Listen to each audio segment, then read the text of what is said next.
Sa ipinagutos ng 2nd Division ng Sandigan Bayan ang 70 araw na preventive suspension laban kay Senator Jingoy Estrada kaugnay ng isa sa mga kasong graft na isinampal laban sa kanya na may kaugnayan sa umano'y anomalya sa mga proyektong flood control.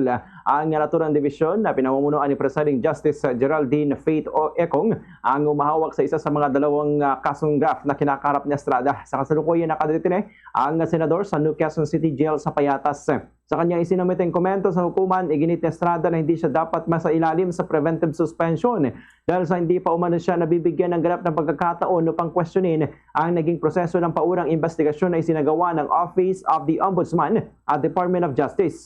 Ayon pa sa senador, ang pagpapataw ng preventive suspension ng walang sapat na batayan ay may tuturing na kaparusahan ng walang kaukulang due process of law. Samantala, sinabi naman ng prosekusyon na obligadong ipatupad ang preventive suspension alinsunod sa Republic Act 1319 o Anti-Graft and Corrupt Practices Act sa sandaling maisampa ang kaso laban sa isang akusado.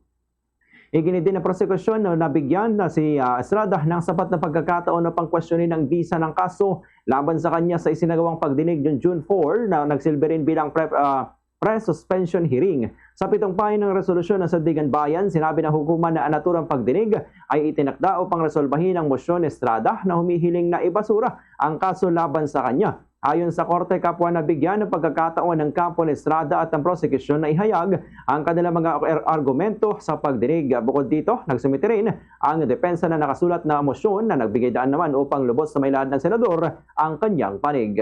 Fast sa radyo! Bumbo!